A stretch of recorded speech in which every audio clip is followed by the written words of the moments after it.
In ancient Egypt, the Israelites suffered in harsh slavery. One day, Moses saw a burning bush where God spoke to him, commanding him to lead his people to freedom. Moses returned to Egypt and demanded release for the Israelites.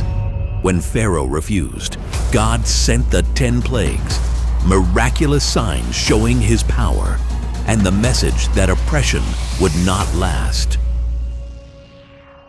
Long ago in Egypt, the Nile brought life to the land.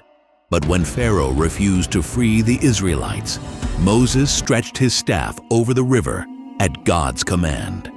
The water turned to blood, fish died, and a terrible stench filled the air.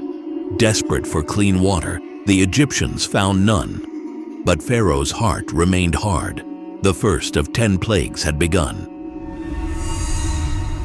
Even after the Nile turned to blood, Pharaoh refused to free the Israelites. So at God's command, Moses stretched his staff over the water. Frogs burst from the river, filling homes and beds everywhere. Desperate, Pharaoh begged Moses to pray for relief.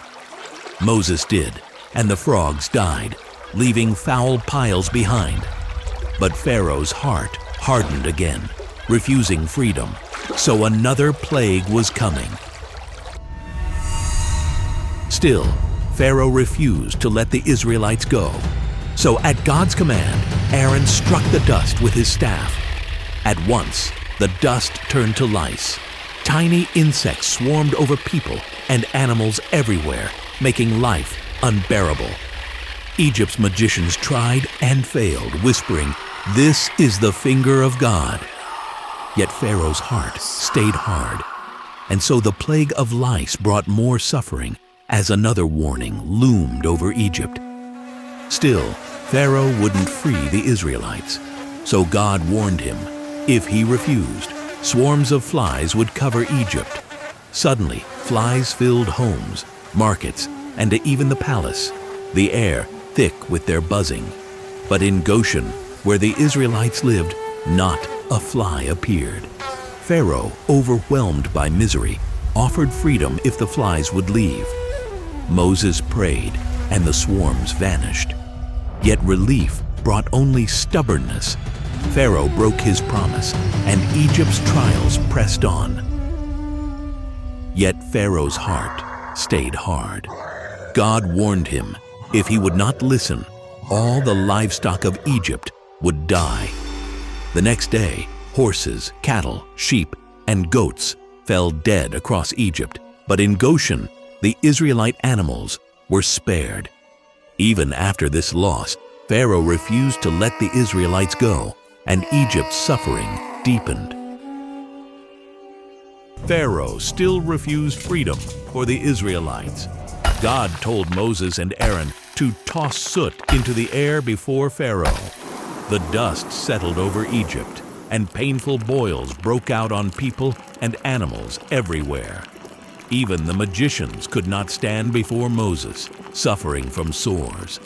Yet, despite the torment, Pharaoh's heart remained hard, and Egypt's suffering only grew. So God warned him, "Let my people go, or I'll send the worst hail Egypt has ever seen." Thunder roared, and hail crashed down, shattering crops, trees, and everything in the fields. Fire flashed through the storm, but in Goshen there was no hail. Devastated, Pharaoh begged Moses to stop the storm. Moses prayed, the hail ended, but Pharaoh's heart hardened once again. Swarms of locusts covered Egypt, devouring everything green and leaving the land bare. Pharaoh pleaded for help. Moses prayed, the locusts vanished, but Pharaoh's heart remained hard. Egypt's trials continued. God told Moses to stretch out his hand, and a deep darkness fell over Egypt, so thick no one could see or move for 3 days. Yet light shone in the homes of the Israelites. Even after this, Pharaoh's stubborn heart would not yield. The final, most devastating plague was still to come. At midnight, every firstborn in Egypt would die. That night, death swept the land, grief in every Egyptian home, but the Israelites, marked by God's command, were spared.